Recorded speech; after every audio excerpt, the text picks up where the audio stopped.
lida, proclamada, pregada. Então nós vamos à pregação da palavra, e para isso nós voltaremos. Vocês passaram aí, né, quase um mês, um pouco menos, com os irmãos aqui da igreja, presbíteros, licenciado, bacharelando, pregando em vários textos, eu imagino, das Escrituras Sagradas. Alguns nós acompanhamos lá de Espera Feliz, quando estivemos em Valadares, em Belo Horizonte. E obviamente vocês foram enriquecidos, foram edificados pela palavra de Deus. Mas nós voltamos agora às nossas exposições no Evangelho de João. Então, por favor, João capítulo 5, de 16 a 30. João capítulo 5, de 16 a 30. Por favor, abra a sua Bíblia, meu querido irmão, no texto sagrado do Evangelho de João, capítulo 5, de 16 a 30. Farei a leitura, os irmãos acompanhem, por favor. E os judeus perseguiram Jesus porque fazia estas coisas no sábado. Mas ele lhes disse: meu pai trabalha até agora e eu trabalho também. Por isso, pois, os judeus ainda mais procuravam matá-lo, porque não somente violava o sábado, mas também dizia que Deus era seu próprio pai, fazendo-se igual a Deus. Então lhes falou Jesus: em verdade vos digo que o filho nada pode fazer de si mesmo, senão somente aquilo que vir fazer o pai. Porque tudo o que este fizer, o filho também semelhantemente o faz. Porque o pai ama o filho, ele mostra tudo o que faz, e maiores obras do que estas lhes mostrará, para que vos maravilheis. Pois assim como o Pai ressuscita e vivifica os mortos, assim também o Filho vivifica aqueles a quem quer. E o Pai a ninguém julga, mas ao Filho confiou todo o julgamento, a fim de que todos honrem o Filho do modo por que honra o Pai. Quem não honra o Filho, não honra o Pai que o enviou. Em verdade vos digo, quem ouve a minha palavra e crê naquele que me enviou tem a vida eterna, não entra em juízo, mas passou da morte para a vida. Em verdade vos digo que vem a hora e já chegou, em que os mortos ouvirão a voz do Filho de Deus, e os que a ouvirem viverão. Porque assim como o Pai tem vida em si mesmo, também concedeu ao Filho ter vida em si mesmo. Ele deu autoridade para julgar, porque é o Filho do homem. Não vos maravilheis disto, porque vem a hora em que todos os que se acham nos túmulos ouvirão a sua voz e sairão. Os que tiverem feito o bem para a ressurreição da vida, e os que tiverem praticado o mal para a ressurreição do juízo. Eu nada posso fazer de mim mesmo, na forma que, porque ouço, julgo. O meu juízo é justo, porque não procuro a minha própria vontade, e sim a daquele que me enviou.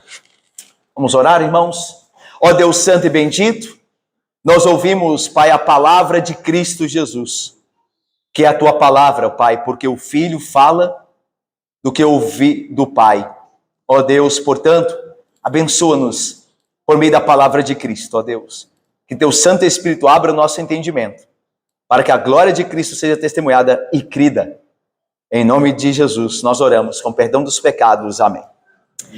Meus irmãos, na última vez que nós vimos o Evangelho de João, Jesus estava curando um homem com atrofia, paralítico, que ficava junto ao tanque de Betesda. Vocês, eu imagino que talvez se lembrem disso, embora muitos domingos passaram-se.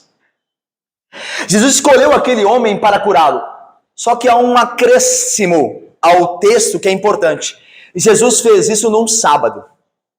E tendo curado aquele homem, tendo dado a ordem para que aquele homem levantasse, ordenou aquele homem também que tomasse o seu leito e saísse andando. E o homem o fez. E os judeus viram aquele homem carregando o leito no dia de sábado. E os judeus disseram: por que você está carregando o seu leito no dia de sábado? Você está quebrando o sábado. E o homem disse: eu fiz isso porque o homem que me curou, o homem que me deu novamente a condição de andar pelas minhas próprias pernas, me ordenou que tomasse o meu leito e fosse para casa. E a partir disso, então, sabedores os judeus que o homem que ordenara e tivera curado aquele ex-paralítico era Jesus, passaram a persegui-lo. E aí, então, nós entramos aqui, começamos no versículo 16, falando disso. Olha o versículo 16. E os judeus perseguiram Jesus. A ideia do verbo perseguir aqui no grego é a ideia de algo que é feito constantemente, sistematicamente. Eles passaram dia após dia a perseguir Jesus. O alvo deles era este. Então, eles passaram a perseguir Jesus, por quê? Olha o evangelista dando o motivo.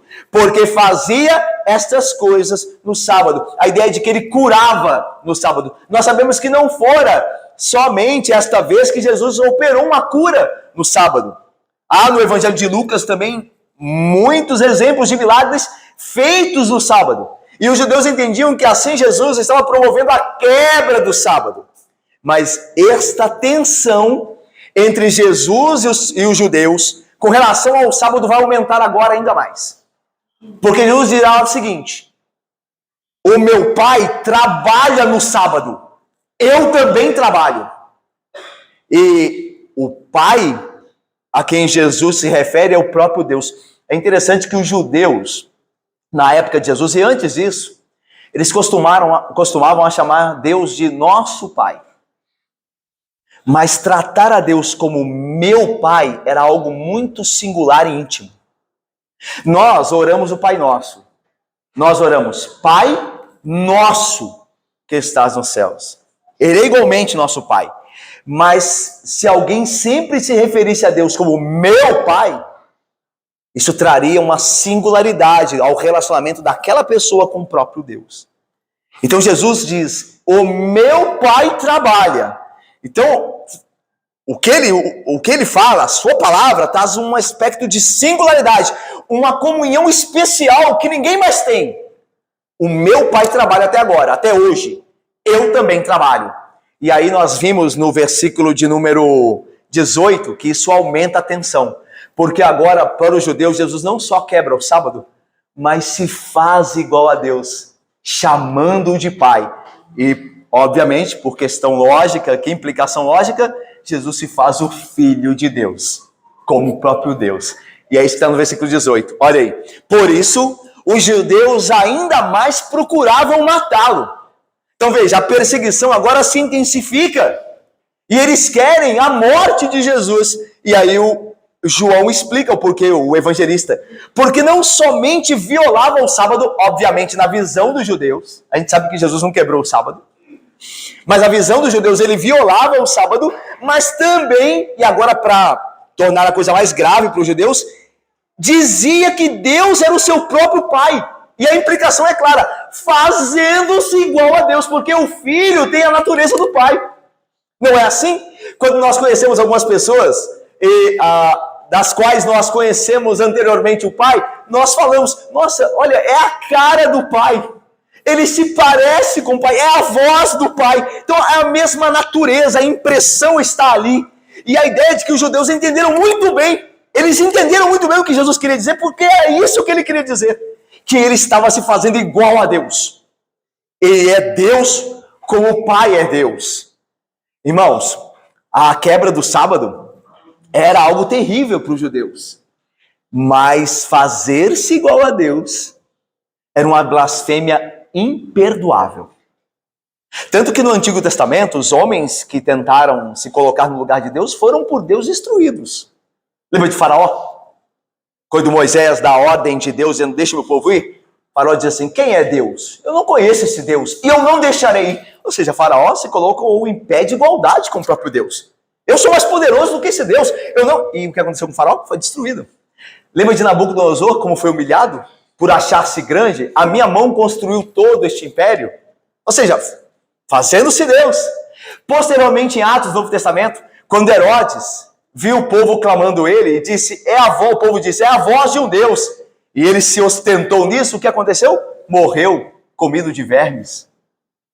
Então Deus não suportou, nem suportará alguém se fazendo igual a ele, a não ser que este alguém seja o seu próprio filho. Para os judeus, ser igual a Deus era uma coisa Era uma blasfêmia imperdoável. E é isso que Jesus está dizendo. E eles entenderam muito bem. Porque era isso mesmo que Jesus estava dizendo. Veja como Jesus agora responde a eles. Como Jesus conhecia o coração deles. Então Jesus lhes fala agora sobre isso. O porquê que ele pode, de fato, proclamar que ele e o Pai são um. Que ele faz as mesmas coisas de Deus. E o texto dirá que Jesus tem autoridade para isso.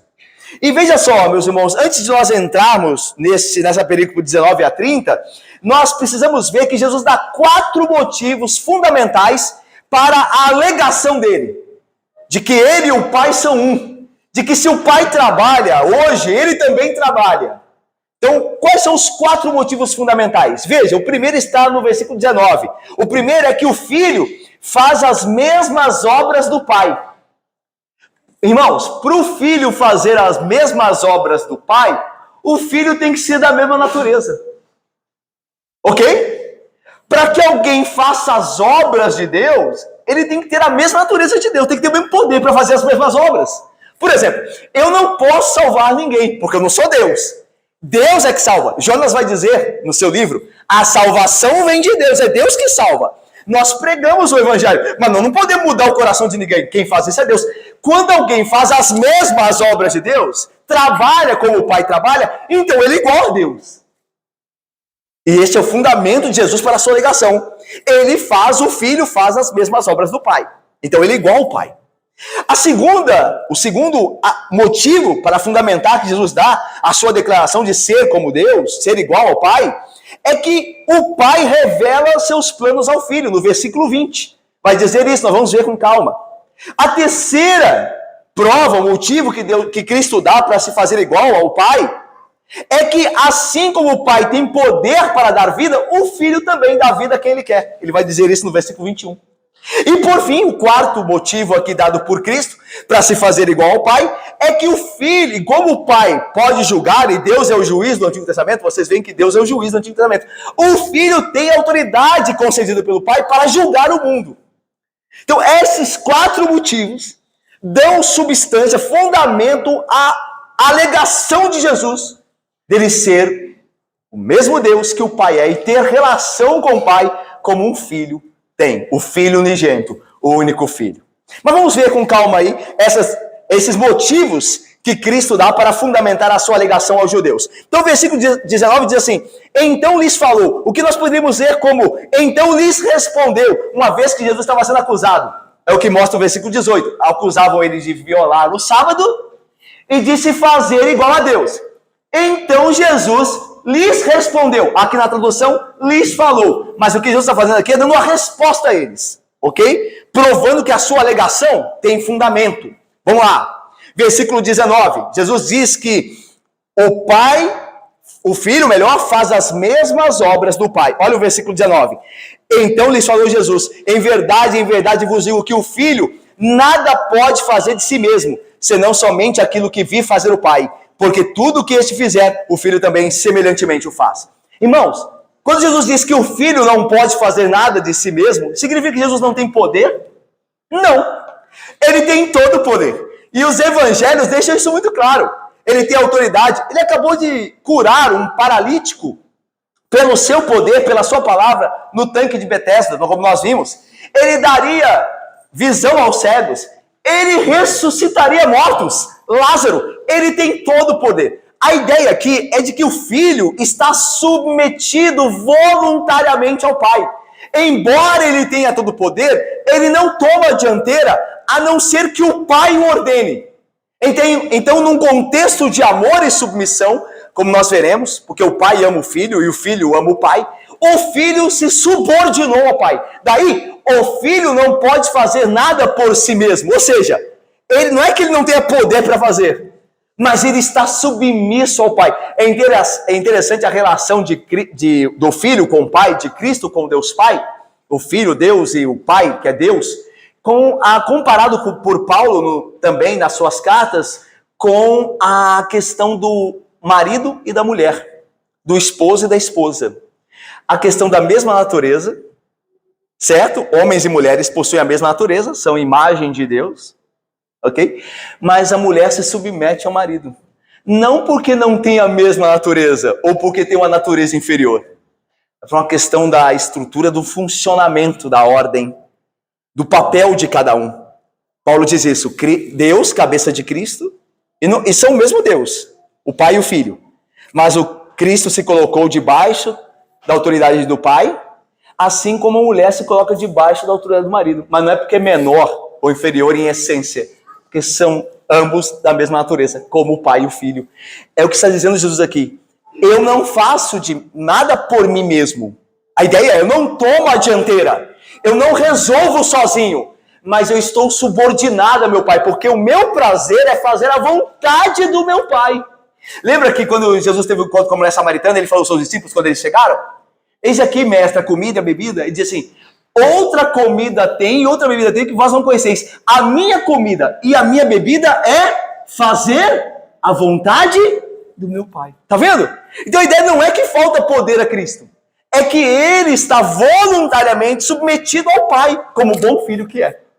Ok? Então veja, aqui ele diz, em verdade vos digo, ou seja, solenemente vos digo, que o filho nada pode fazer de si mesmo, senão somente aquilo que vi fazer o Pai.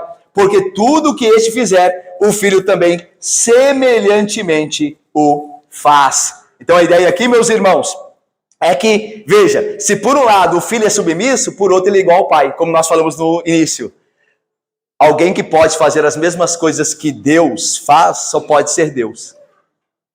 Daí Jesus aqui não está falando só da submissão dele ao Pai como Deus, como filho, melhor. Mas está dizendo que ele tem o mesmo poder do Pai, porque ele faz as coisas semelhantes ao Pai. Então Jesus tem o mesmo poder de Deus, logo, ele é Deus. E nisso ele fundamenta a alegação dele, que meu Pai trabalha no sábado, eu também trabalho. É interessante, né, a questão do trabalho do sábado, porque a Bíblia diz que Deus descansou no sábado. Jesus fala, o meu Pai trabalha agora, hoje, no dia de sábado, eu também trabalho. E a ideia lá no Gênesis não é que Deus ficou inativo. Ele descansou da obra da criação. Mas Deus não dorme, lembra o Salmo diz? Não dorme, nem dormita, o guarda de Israel. Então Deus não fica cansado. Está descansando de não fazer nada. Ele descansou da obra da criação, para continuar ativo com o seu poder, sustentando, como Paulo diz, todas as coisas. Então Deus está sempre trabalhando em prol dos seus. E Jesus diz, eu também trabalho até agora, fazendo-se igual a Deus. E aqui também ele faz. O Pai trabalha, eu semelhantemente faço as obras que o Pai faz. Mas vamos ao segundo ponto aqui, ao segundo argumento no versículo 20, que Cristo dá da sua alegação de ser igual ao Pai.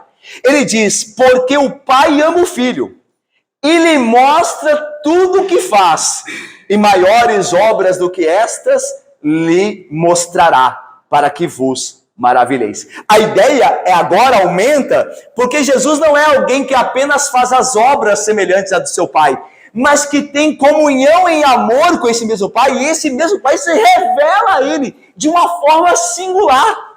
Ninguém conhece a vontade de Deus senão o Filho. O Filho é que conhece a vontade de Deus perfeitamente. A ideia de intimidade, de comunhão, de estar junto. Tanto que Jesus vai dizer, eu e o Pai somos um. Porque tudo que o Pai tem é meu. Tudo que Ele deseja, Ele me revela. Todos os seus planos, Ele me faz conhecer. Então essa é a ideia. Jesus está dizendo, olha, eu e o Pai temos uma comunhão em amor. E por isso o Pai me mostra tudo o que faz. Irmãos, o fato de o Pai mostrar ao Filho é fundamentado aqui no amor que o Pai teve pelo Filho. Quando Jesus é batizado, vocês se lembram? Que uma voz do céu veio e disse, este é meu Filho amado, em quem me comprazo, em quem eu tenho prazer, é o meu Filho amado. E porque o Pai ama o Filho, revela ao Filho toda a sua vontade. Ou no Filho é revelado toda a vontade do Pai. Por exemplo, quando Jesus vai à cruz, ele revela a vontade do Pai. Qual vontade do Pai? Em salvar pecadores, por meio da cruz. O Filho é aquele que revela todo o plano do Pai. O Pai, então, revela ao Filho o seu plano, e o Filho revela aos homens o plano do Pai, na maneira de agir, no que ele faz. Ok? Então, esse é outro ponto. Terceiro, o filho, assim como o pai, tem poder de dar vida. Olha o versículo de número 21, vamos ler juntos? Leiamos, versículo 21. Pois assim como o pai, assim também o filho vivifica aqueles a quem quer. Perfeito, olha. Pois assim como o pai ressuscita e vivifica os mortos, assim também o filho vivifica aqueles a quem quer. Irmãos, o Antigo Testamento pressupunha que somente Deus pode conceder vida aos mortos. Quando Naamã, lembra em 2 Reis, capítulo de número 5, quando Naamã, que era aquele capitão leproso, aquele gentio, capitão e leproso, foi enviado ao rei de Israel porque disseram que lá tinha um profeta que poderia curá-lo, junto de Naamã vem uma carta do rei de Naamã ao rei de Israel dizendo, olha, o meu servo está indo aí, você cure ele. Quando o rei de Israel recebe a carta, ele diz assim, por acaso eu sou Deus para dar vida a alguém? Então havia uma pressuposição no Antigo Testamento que Deus dá vida. Isso ainda é mais confirmado pela visão de Ezequiel, o profeta, no Vale dos Ossos Secos. Lembra? Ele lá em Ezequiel 37, ele teve a visão do Vale dos Ossos Secos. E aí Deus pergunta ao profeta, podem esses ossos reviverem? E o profeta responde, tu sabes, porque o único que pode dar vida é o Senhor. Então o Deus diz, profetiza então, ó filho do homem, aos ossos secos, dizendo, ossos secos, revivais. E o profeta começa a falar a palavra do Senhor. E vocês se lembram da visão? Que enquanto ele proclama a palavra do Senhor, os ossos vão ganhando vida. Então havia o pressuposto no Antigo Testamento que Deus dá vida aos mortos. E Jesus está dizendo, assim como Deus concede vida, deu autoridade, concedeu ao filho, dar vida àquele a quem ao filho quer dar vida. Então, Jesus é o próprio Deus. Então, o que os judeus entenderam, que ele estava se fazendo igual a Deus, era isso mesmo para ser entendido. Porque Deus dá vida ao Pai e concedeu ao filho dar vida também. E a quem ele quer, diz o texto. Ele dá vida, o filho vivifica aqueles a quem quer. E é interessante que isso aconteceu no relato anterior, quando Jesus, dentre os doentes que ficavam próximos do tanque de Betesda, escolhe um homem. Por que Jesus não escolheu a todos para curar? Nós falamos isso na pregação anterior. Né? Por que Jesus não escolheu a todos? Porque ele escolhe, ele dá vida a quem ele quer. Porque ele é Deus. Ele não está debaixo de obrigação, a não ser debaixo da vontade do Pai dele. Então o filho, ele não responde a uma agenda humana. Ele não responde a uma demanda humana, como os judeus queriam. Você está violando o sábado? Quem é você para fazer isso? Ele não responde, ele fala, o meu pai trabalha, eu trabalho também. A minha submissão é o meu pai. O filho submete ao pai, a mais ninguém. Então essa é a ideia aqui. Que o filho tem autoridade para dar vida, porque o pai, que é vida, concedeu ao filho ter vida em si mesmo. E dar vida àqueles a quem ele deseja. Meus irmãos, vou parar aqui. E domingo que vem, se Deus quiser, nós continuamos. Irmãos, eu tenho uma aplicação a fazer. Jesus, ele é aquele que concede vida. Tem poder para fazer isso. E ele faz isso mediante a sua palavra. Nós vamos ver no texto, posteriormente, domingo que vem, se Deus permitir, que Jesus, através da sua palavra, ele faz viver. Nós estamos falando muito esses dias de avivamento. Né? Há um suposto avivamento, e quando eu falo suposto, não quer dizer que não seja, tá? Pode ser. Acontecendo em uma das universidades dos Estados Unidos, né, na Asbury University, a Universidade de Asbury. E há muita polêmica sobre isso, né? Tem dividido opiniões, né? Se é um avivamento, se não é. Na verdade, irmãos, é muito difícil para nós julgarmos. Nós aqui, nós estamos muito longe. Nós não estamos lá. Nós ouvimos informações de pessoas que consideramos, ouvimos outras informações. Isso é difícil nós julgarmos. Mas uma coisa, independente se está acontecendo ou não, e o nosso desejo é que esteja acontecendo, porque nós queremos que os homens sejam avivados pelo poder de Deus e o sirvam, mas independente disso, nós sabemos de algo que nos basta. Em Cristo, Deus nos dá vida. E é isso que importa. E é isso que importa. Deus tem poder para dar vida através da sua palavra. Meu irmão, você vem aos domingos adorar a Deus, eu e você aqui. E é por meio da palavra dele, pregada, lida, é que ele nos concede vida. Jesus vai dizer assim: chegará o tempo, e já chegou, em que os mortos ouvirão a voz do Filho e viverão. A voz do Filho é ouvida quando as palavras dele são proclamadas.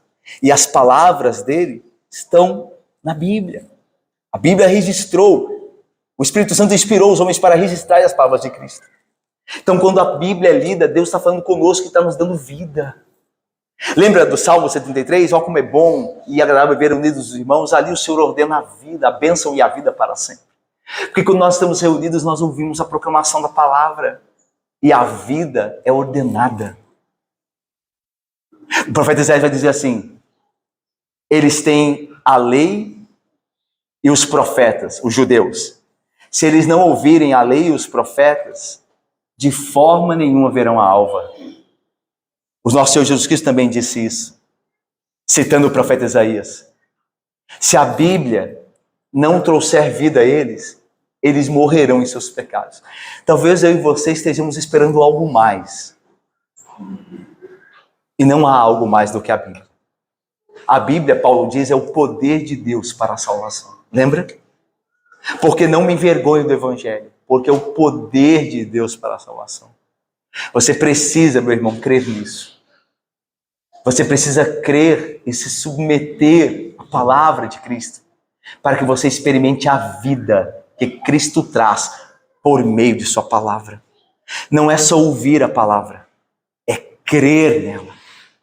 Às vezes eu e você só estamos ouvindo, mas não estamos crendo de que o que Deus promete é real, Ele cumpre. Que a vida com Cristo é uma vida bendita e de prazer e alegrias indizíveis, mas você não tem crido nisso, porque você não tem se entregado a isso. Deus te oferece vida por meio da palavra de Cristo. Ele é o próprio Deus. Jesus, o Filho, faz as obras do Pai. Assim como o Pai dá vida, Ele também o dá por meio de sua palavra. Ele tem autoridade para isso, porque é como o Pai, é Deus de Deus. Portanto, ouvir a Cristo, crer em Cristo, é ter a vida. E eu lhe convido, meu irmão, a, se você ainda não creu em Cristo, e eu não sei, às vezes você frequenta a igreja, às vezes eu frequento a igreja, mas não sou crente ainda. Às vezes eu prego a palavra, mas não a vivo. Às vezes você ouve a palavra, mas não crê. Você precisa crer em Jesus Cristo. Você precisa entregar sua vida a Ele, porque Ele traz vida. Ele ressuscita os mortos, aqueles que morreram no pecado, aqueles que estão mortos no pecado. Ele os traz vida por meio de sua palavra. Que Deus os abençoe. Amém, irmãos.